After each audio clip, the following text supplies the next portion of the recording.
Holy barbecue heaven, said the knights of the Imperial Guard as they arrived at the cave's entrance, their formation halting as they took in the scene before them. Eyes widened in disbelief. The entrance into the cave was littered with gnolls' corpses, some burnt to a crisp while others looked like they were suffocated by something. Whoever had done this wasn't ordinary. Among the knights inspecting the scene of the crime, a hooded figure stood quietly at a distance, Vikier. His gaze was calm, unreadable, as he observed the knights without them knowing. The Gnoll subjugation ended with the arrival of the Imperial garrison. By then, Ms. Ouroboros had already vanished, leaving behind only destruction and wealth. A huge load of it. Carts were brought in. Bags filled with gold coins were loaded by the dozens. Beneath torchlight and the rising moon, the knights worked through the night, hauling the treasure from the depths of the cave. By dawn, every last coin had been claimed and packed into the imperial carriages, all of it confiscated in the name of the empire. In the next morning, we see Minipin, wrapped nearly head to toe in bandages. Despite the pain, his eyes sparkled with joy, a quiet smile playing on his face. Not long after, Vikier approached, showing him bags of money that he had gotten from selling the loot and the reward he received from the Gnoll subjugation. Vikier explained that even though they lost the leather because of the fire and smoke, he still received quite a bit for the bones, teeth and toenails. Vikier pulled a chair close and sat beside him, his expression shifting to something more serious as he glanced at Minipin's bandaged form. Quietly, he asked how the wounds were healing. Minipin laced his fingers together, resting his hands on his lap, and gave a crooked smile. Honestly, my whole body hurts, he admitted. But the doctors were optimistic. Once the bruises and breaks healed, he'd make a full recovery. Vikier was happy to hear that, seeing that this meant that Minipin didn't reach the level of a graduator for nothing. Without a word, Vikier tossed a small, heavy bag into Minipin's lap. A gift. The weight of it made Minipin flinch slightly, and he quickly untied the cord. Inside, golden coins gleamed in the morning light. His eyes widened in disbelief, his jaw left wide open. He had never seen this much money in one place, let alone in his possession. Vikier had made sure the bag was full. The amount is more than enough to cover for his assistance in the subjugation and for the hospital fees. Since it would be difficult for the big man to work for a while due to his current condition. Minipin lowered his gaze to the floor, stunned into silence. Emotion swelled in his chest, hard to put into words. Sunlight filtered through the window, spilling warmth across the room. Minipin slowly clenched his fist around the bag. After a pause, he looked back at Vikier, his voice steady. Are you heading back to the academy now? Vikier gave a small nod. Minipin didn't lift his head. He simply tells Vikier that even though their journey together was short, he had enjoyed spending time with the Baskerville clan's hero. Vikier watched him for a moment, a flicker of curiosity and something gentler passing through his eyes. He then asked Minipin if he had a deep understanding of monster ecology. The words struck a chord. Minipin's head shot up, eyes wide in disbelief. His jaw slackened, then curved into a proud smile. With a spark of youthful energy, he stretched out his hands, his voice gaining strength as he explained that he'd once traveled across the entire continent during his youth. He spoke about how he studied monsters' habits and habitats, gaining the skill set to distinguish between subspecies, variants, weaker species and stronger species. Vikier rose from the chair and turned away, his coat brushing against the floor as he walked toward the door. Minipin blinked, confused, his attention snapping back to the present. But then Vikier paused. He told Minipin to wait here. The words hit harder than expected. Minipin's eyes welled with emotion. Vikier's voice was clear and steady. He was going to need Minipin's help again. Minipin sat frozen, unable to speak, the weight of Vikier's trust sinking in. He simply stared after him, silent but overwhelmed. At the same time, at the academy, Professor Snape was in his office, buried in a mountain of paperwork.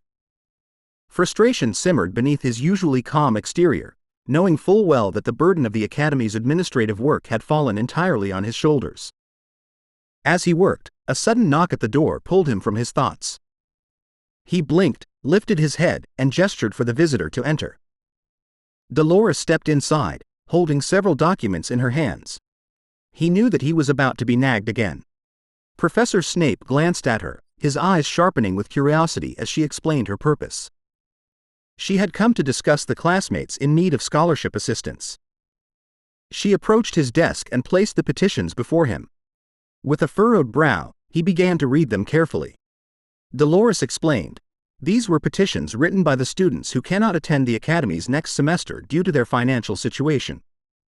Appeals were written by students who couldn't maintain their grades because they had to work part-time jobs and students who couldn't work but maintained their grades to receive scholarships." On the other hand, her gaze turned steely as she pointed out a troubling pattern. Among those who had received scholarships, several cases warranted re-evaluation. There were students from wealthy families who had submitted falsified documents to pose as financially disadvantaged, securing aid meant for others. The situation, she insisted, demanded correction. The scholarships needed to be reclaimed and redistributed to those genuinely in need. Professor Snape's expression shifted from interest to fury. His eyes flared and his patience frayed. Pointing a finger at Dolores, his voice low but charged with anger. The scholarships, he reminded her, had been granted strictly according to the Academy's regulations. As president of the student council, it was her duty to uphold and enforce the rules. Yet her gaze burned with fury as she leaned forward and placed a firm hand on the table. She urged the professor to re-examine the cases of disadvantaged students, those who, despite falling outside the strict parameters of the regulations, were still in desperate need of support. Professor Snape was annoyed at the suggestion, his eyes narrowing with frustration. To him, it meant handling even more work than he does right now. Which he didn't want. Dolores, her expression now hard with determination, reminded him that her position required her to speak out on behalf of struggling students, regardless of how uncomfortable those truths might be. His voice turned sharp as he demanded to know who would take responsibility for the extra burden. After all, she wasn't the one increasing his salary to compensate for double the labor. The alpha within Dolores started to appear on the surface. Her face filled with anger and disgust over Snape's pathetic excuse. A cold gleam of contempt flickered in her eyes as she stepped forward, placing both hands firmly on the desk. She shouted out loud that this was about the future of real people, students who had been overlooked and left behind. Just as it seemed the standoff might boil over, the office door creaked open. Both Professor Snape and Dolores turned their attention toward the unexpected arrival, their eyes widening in surprise. It was Vikier. He stood calmly in the doorway, a heavy bag of gold coins in hand. Without knocking, without hesitation, he entered the professor's office, his expression serene and unreadable.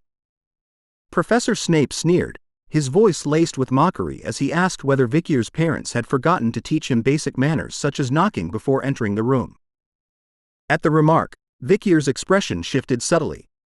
An annoyed look appeared on his face as he recalled his father, Hugo, and the stern but proud way he had instilled their family motto: "Respect the strong, weakness is a sin." He simply told the professor that his parents didn't teach him any manners. Vikier's gaze dropped to the floor, and a brief silence followed, leaving Dolores watching him with a puzzled expression. Professor Snape rubbed his temple, sighed, and asked why Vikier had come, expecting it to be about appealing for the scholarship he couldn't get. Without answering immediately, Vikier walked calmly toward the desk. Dolores's eyes followed him, her curiosity growing with each step. He placed the bag he was carrying on top of Professor Snape's cluttered table. The heavy thud of the gold-filled sack drew the professor's full attention. He stared at it, brows knitting in suspicion. When Vikier opened the bag, the glint of polished coins caught the light. The room seemed to pause as the gold shone brilliantly between them.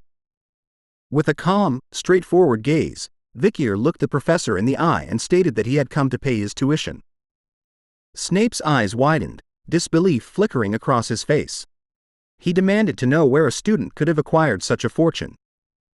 Adjusting his glasses, Vikier explained that he had taken part in the recent expedition against the gnolls. By chance, while taking a break, the fire he had lit using firewood had spread into the gnolls' lair, thereby killing them all. At that, Professor Snape stood up instantly, placing his hands on the desk. To Professor Snape, none of it made sense. His mind reeled with questions, but Vikier remained calm, his gaze steady, as he explained that the professor could confirm everything with Minipin, the guide who had accompanied him on the expedition. He then asked whether the amount he had brought would be enough to cover next semester's tuition. Professor Snape's eyes narrowed as he examined the pile of coins more closely. He picked up a few, feeling their weight, and placed them back on the table with a glint of surprise in his eyes. It was more than enough. Vikier could pay for all 4 years of tuition in a single transaction. Vikier's gaze dropped to the floor again as he quietly added that the rest of the money was meant to cover someone else's tuition as well. Dolores froze, her eyes locked on Vikier, sweat forming on her brow as she processed what he was saying. Professor Snape glanced at the remaining coins and raised an eyebrow. The remaining money was far beyond what was needed for tuition alone. He muttered something about not knowing whether Vikier was planning to pay fees or buying a whole lecture hall. To him, this didn't look like the move of a student. It looked like the ambition of a future professor. But Vikier, still calm, stated his request.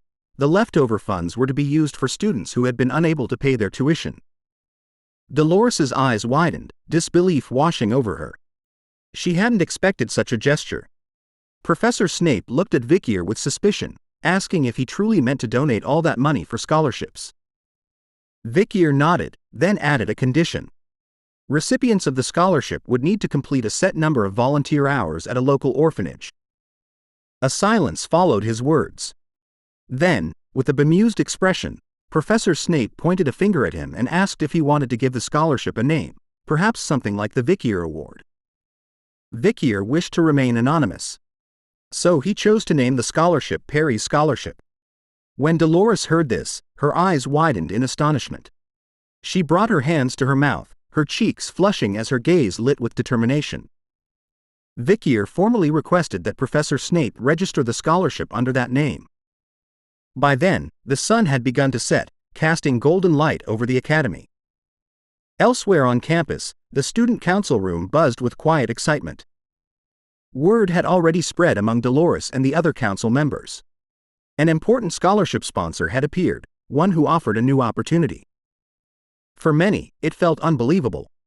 Now students could earn scholarships by volunteering at an orphanage. Even more shocking was the rumor that noble and powerful families would be excluded from eligibility. Dolores clasped her hands together, falling into thoughtful silence. No one knew who the anonymous benefactor was, the one who had stepped forward and offered hope to the academy's underprivileged students. Her mind swirled with questions, curiosity gleaming in her eyes. She couldn't stop wondering about Vikier's true identity. Her thoughts wandered to all the things she knew about him. Vikier had placed first in the theory midterm exam and ranked among the top in the practical evaluations. On top of that, he was also a diligent and flawless student who had no issues with his peers. Her memory returned to the scene in Professor Snape's office, the moment when Vikier had quietly, without pride or boastfulness, offered something that would change the lives of others. She knew that the eyes behind Vikier's glasses may look cruel, but she could never truly know what he was thinking. The image of Vikier sitting quietly beside Perry flashed through her mind. Perry was the girl who had been sacrificed during the battle against Dantalion, a loss Vikier still carried deeply and a memory he cherishes deeply. Dolores rose and began to walk toward his room, convinced now more than ever that beneath his chilly demeanor, Vikier's heart was warm and tender. Her eyes sparkled with affection, and a faint blush crept across her cheeks. When she reached the door to Vikier's room, she hesitated, swallowing the nervous lump in her throat. She longed to see him, to speak with him. With trembling fingers, she reached out to knock, her heart heavy with a mixture of responsibility and a sense of debt. As someone who witnessed Perry's last moments during her and the Night Hound's fight against Dantalion. But before she could knock on the door, Piggy opens it first, scratching his neck. His eyes widened in surprise at the sight of Senior Dolores. They both stood there silently, confusion flickering in their gazes. She asked softly where Vikier was. Piggy glanced toward the empty room and, with a sincere but uncertain expression, admitted he didn't know. Vikier had been wandering at night lately, always disappearing without a trace. Something in that statement caught Dolores's attention, and her eyes grew wide with surprise. Piggy nervously rubbed the back of his head, closed his eyes briefly, then confessed that while the room belonged to Vikier, there was barely any luggage there. It was as if he were prepared to leave at any moment.